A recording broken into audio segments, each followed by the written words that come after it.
샬롬. 성령의 열매는 하나님의 성품입니다. 하나님의 성품은 우리 모두가 꼭 닮아야 할 아주 귀중한 성품이죠. 오늘 우리 함께 부를 찬송은 322장이 되겠습니다. 다 같이 기도하는 마음으로 가사를 음미하시면서 다 같이 찬송을 부르시겠습니다.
아멘.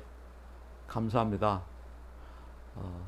오늘의 큐티 말씀은 로마서 1장 18절로 25절 말씀입니다. 다 같이 함께 봉독해 올립니다. 하지만 오늘 방금 전에 자막으로 소개한 맥체인 성경 읽기 있죠? 이 성경 읽기를 꼭 여러분들이 하루 일과 중에 꼭 묵상하시고, 또 오늘 본문은 하루에 3번 정도 이상은 여러분들이 늘 되새김하는 마음으로 깊이 묵상하는 본문의 말씀이 되었으면 합니다. 특별히 오늘 말씀은 이 시대를 대변해주는 그런 말씀인 것 같아요. 잘 깨달아서 하나님께 영광이 돌리는 우리 모두가 되길 소망합니다. 함께 봉독합니다. 하나님의 진로가 불의로 진리를 막는 사람들의 모든 경건하지 않음과 불의에 대하여 하늘로부터 나타나나니 이는 하나님을 알만한 것이 그들 속에 보임이라. 하나님께서 이를 그들에게 보이셨느니라. 창세로부터 그에 보이지 아니하는 것들 곧 그의 영원하신 능력과 신성이 그가 만드신 만물에 분명히 보여 알려졌나니 그러므로 그들이 핑계하지 못할지니라. 하나님을 알되 하나님을 영화롭게도 아니하며 감사하지도 아니하고 오히려 그 생각이 허망하여지며 미련한 마음이 어두워졌나니 스스로 지혜 있다 하나 어리석게 되어 썩어지지 아니하는 하나님의 영광을 썩어질 사람과 새와 짐승과 기어다니는 모든 동물 모양의 우상으로 바뀌었느니라. 그러므로 하나님께서 그들의 마음의 정욕대로 더러움에 내버려 두사 그들의 몸을 서로 욕되게 하게 하셨으니 이는 그들이 하나님의 진리를 거짓 것으로 바꾸어 피조물을 조물주보다 더 경배하고 섬김이라. 주는 곧 영원히 찬송하실 이시로다. 아멘. 감사합니다. 독일의 철학자 마틴 부버라고 하는 분은 나와 너라고 하는 그런 자신의 저서에서 내가 누구인지를 알 수 있는 길은 바로 너라는 존재를 만날 때 그것이 가능하다, 이렇게 얘기를 했습니다. 참 의미 있는 그런 말씀을 하셨죠. 그렇습니다. 가끔은 내 생각이 남들과 좀 의견이 달라서 충돌이 되고 오해가 되고 갈등이 되는 그런 경우도 이렇게 많이 있지 않습니까? 그때는 내 말이 옳았고 상대방한테 상당히 많이 서운하고 심지어 많은 오해를 야기했던 이런 일들인데 한참 지나고 나면 맞아, 그때 내 생각보다도 그분 생각이 참 맞았어 라고 하는 그런 경우들을 우리가 이렇게 참 많이 겪는 것을 이제 보게 됩니다. 그렇습니다. 나는 내가 나를 너무나 잘한다고 이렇게 생각하지만 사실은 내가 나를 아는 것보다도 남이 나를 아는 것이 오히려 더 정확한 경우들이 이렇게 있죠. 그렇기 때문에 항상 드린 얘기인데 우리가 역지사지 마음, 입장을 좀 바꿔놓고 이렇게 생각해 보고 처사해 본다 한다면 우리는 더욱더 그런 계기를 통하여 또 이런 일을 통하여 더욱더 성숙해져가는, 더 인격적으로 풍성해져가는 그런 계기가 되는 것을 봅니다. 따라서 나도 알고 남도 잘 알려면 방법 한 가지밖에 없어요. 말씀을 드린 것처럼 어떻게 해요? 그래요. 하나님을 알아야 합니다. 힘써 알아야 됩니다. 이것이 우리의 신앙의 목적이고요, 사명이고요. 하나님을 알면요, 다 알게 돼요. 남의 속도 알게 되고요, 세상도 우리가 선견지명으로 다 그때그때 대처 나갈 수 있는, 위로부터 내려온 지혜가 나를 그렇게 가르쳐 준다니까요. 내가 잘나서 내가 훌륭해서 똑똑해서가 아니라 하나님이 그렇게 우리를 역사하신다. 아멘. 그렇죠. 그렇습니다. 하나님을 우리가 잘 알려면 방법은 말씀에 대한 묵상이에요. 그리고 이 말씀에 대한 묵상을 통해서 기도하는 것이고요. 또 이 기도를 통하여서 우리가 생활로 적용하기 위해서는 매일매일 날마다 우리 아침마다 제공해 드리는 이 말씀을 통해서 큐티, 이런 훈련이 우리에게 생활이 돼야 된다, 이렇게 말씀을 드릴 수가 있죠. 그래야 우리가 하나님을 더 잘 이해할 수 있고 알 수 있고, 하나님을 알아야 남도 알고 또 세상도 알고, 무엇보다도 나를 잘 알 수 있는 방법은 하나님을 아는 수밖에 없다. 꼭 우리가 명심해야 되고요. 이 일만이 우리들이 정말 최선을 다해야 할 그런 다짐인 줄 믿습니다. 우리가 이제 운전을 할 줄 안다고 그래서 차에 대해서 잘한다고는 말을 못하죠. 운전을 한다고 그리고 차에 대해 잘한다라고 그랬다가 사고로 이어지고 불행을 겪는 경우들이 참 많습니다. 그렇습니다. 운전도 잘해야 되지만 차의 성능, 차의 기능, 또 차의 구조, 또 그 차에 대한 정비에 대한 지식을 우리가 알아야 돼요. 그래야만이 우리가 차에 대해서 좀 안다, 이렇게 얘기할 수가 있죠. 교회만 다닌다고 해서 우리가 하나님 안다? 아닙니다. 그래서 우리가 반드시 큐티해야 되고요. 정말 예배 생활, 교회 생활, 기도 생활, 늘 말씀에 대한 이 묵상의 훈련이 평소에 꾸준히 예배를 우리가 열심히 섬기며 드릴 때 예배를 통해서 오는 스파크, 또 감동, 짜릿한 전율, 또 스펙터클한 그런 역사들이 예배 가운데 이렇게 엑스타시의 어떤 경험들이 있어야 되는 거예요. 그러도록 이게 매일 계속되는 것이 아니라 어쩌다가 한번 나에게 그렇게 강하게 성령이 놀랍게 새롭게 담대하게 역사할 때가 있거든요. 그날을 바라보며 그날을 기대하며 그 한 번의 터치하심이 나의 평생의 삶에 큰 변화를 가져다 주는 경우들을 우리는 많이 봅니다. 따라서 말씀은 간섭이에요. 여러분, 말씀은 영적인 높아심인 줄 믿습니까? 그래요. 여러분, 말씀은요, 우리가 읽으면 알면 들을수록 하지 말라라고 하는 이 구속적인 성향이 굉장히 강해요.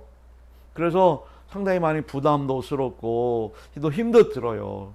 근데요, 놀라운 사실은요, 내가 은혜가 되고요, 내가 깨달음이 되고요, 말씀에 대한 그런 감동이 오면은요, 하지 말라는 것이 어쩌면 그렇게 감사한지 몰라요. 이것이 어떤 이유인지. 그래서 우리 기독교는 구속 안에서의 자유예요. 카테고리라고 하는 범주 안에서 우리는 엄청난 무한대의 자유를 느낄 수 있는 것이 신앙 안에서, 복음 안에서, 예수 안에서, 십자가 안에서 우리가 그렇게 몸부림치는 이유가 여기에 있습니다. 내가 몸부림침으로 주여 우리가 외치다 보면 말할 수 없는 그런 신비의 은혜들이 이렇게 오죠. 그 힘이 세상을 정복하는 것이고 나를 이해하는 것이고 또 남도 우리가 포용할 수 있는 것이고 더불어 세상을 함께 살아갈 수 있는 그 에너지가 우리 주님이 주시는 은혜 속에 섭리 속에 있음을 믿습니다. 그러니 터치가 되고 여러분 간섭이 되고 이러한 그 부담이 되는 부분들이 우리에게 얼마나 감사한 일입니까? 그렇습니다. 너무도 이 세상을 제멋대로 천방지축했던 인생이었기에 하나님은 이 4절 말씀대로 그들의 마음을 정욕대로 내버려 두신다는 겁니다. 이건 정말 비극이에요. 이러서는 안 되는 거죠. 간섭해야 돼요. 자꾸 영적인 높아심으로 우리를 터치하시는 그런 역사가 있어야 할 줄 믿습니다. 절대 아무렇지 않은 내버려 두는 일이 나의 일생 가운데 발생하지 않도록 늘 우리 주 앞에 몸부림으로 열심히 할 수 있는 우리 무도가 되어 원합니다. 예배로 주시는 생각 잘 받아주시고 여러분들 세상에 주는 생각 여러분 이것이 천사가 주는 그런 마음인지 악한 영이 뿌리는 가라진지를 여러분들이 잘 분별할 수 있는 통찰할 수 있는 그런 믿음이 겸비되기를 축복합니다. 여러분 그래요. 우리가 이런 사실들을 깨닫지 못하면 하나님의 진리를 거짓 것으로 바꾼다고 지금 얘기하고 있지 않습니까? 또 피조물을 조물주보다 더 경배하고 섬긴다고 말씀하지 하고 있지 않습니까? 또 이렇게 하나님을 모르다 보니까 불의로 진리를 맡게 되고 하나님은 알지만 영화롭게 하지 아니하게 되고 생각이 허망하여서 미련하여서 마음이 어둡게 되고 또 어리석을 뿐만 아니라 우상숭배자로 전락하고 된다라는 것을 말씀하고 있어요. 그러므로 이 세상에서 건강하고 바른 삶은 다른 사람의 말을 잘 경청하고 귀담아 듣는 것도 중요하지만 무엇보다 말씀드렸죠. 그래요. 하나님을 알되 힘써 하나님을 알자. 그러면 오늘 본문의 말씀은 우리에게 부담을 주는 말씀이 아닙니다. 좀 호된 말씀이고 책망의 말씀 그런 의미도 없지 않아 담겨 있지만 이 말씀이 오히려 우리의 신앙을 더 어떻게 해요? 다지게 하고 돈독하게 하고 더 믿음직스럽게 하는 이 사도 바울의 이 말씀을 우리들이 잘 우리가 새겨서 오늘도 여러분들이 정말 참신하고 신실한 귀한 주님 일꾼들이 여러분 각자 삶의 현장에서 일어나시기를 주님의 이름으로 축복합니다. 사랑합니다. 아멘. 예, 그러면 우리 호세아서 6장 1절로 3절을 우리 한번 큰 소리로 다 같이 읽고요. 기도하도록 하겠습니다. 오라, 우리가 여호와께로 돌아가자. 여호와께서 우리를 찢으셨으나 도로낫게 하실 것이요, 우리를 치셨으나 싸매어 주실 것임이라. 여호와께서 이틀 후에 우리를 살리시며 셋째 날에 우리를 일으키시리니 우리가 그의 앞에서 살리라. 그러므로 우리가 여호와를 알자. 힘써 여호와를 알자. 그의 나타나심은 새벽빛같이 어김없나니 비와 같이 땅을 적시는 늦은 비와 같이 우리에게 임하시리라. 아멘. 예, 기도하겠습니다. 우리 이영건 집사님 위해서도 오늘 그 기도를 부탁드리겠습니다. 병원 가실 일이 있거든요. 예, 우리 주님 감사합니다. 오늘 말씀에 우리가 힘입어서 우리 성원의 전성도들이 승리하게 하시고, 또 우리 이영근 집사님 병원에 가셔서 하실 이 모든 이 진료 과정이 다 주님의 은총으로 치유되게 하시고 회복되게 하시고 아무렇지 않게 하시고 대수롭지 않게 하옵소서. 또 여러모로 지금 코로나19로 인해서 힘들고 어렵고 아파하고 참으로 말 못할 형편사정을 우리 주님 다 아시오니 교회를 붙잡아 주시고 우리 성도들 그래도 이 믿음 안에서 승리하는 이 마지막 시대에 믿음의 일꾼들이 청지기들이 다 되게 하시고 십자가 군병되게 하옵소서. 예수님의 이름으로 감사하며 축복하며 기도드립니다. 아멘. 하늘에 계신 우리 아버지, 아버지의 이름을 거룩하게 하시며 아버지의 나라가 오게 하시며 아버지의 뜻이 하늘에서 같이 땅에서도 이루어지게 하소서. 오늘 우리에게 일용할 양식을 주시고 우리가 우리에게 잘못한 사람을 용서해 준 것 같이 우리 죄를 용서해 주시고 우리를 시험에 빠지지 않게 하시고 악에서 구하소서. 나라와 권능과 영광이 영원히 아버지의 것입니다. 아멘.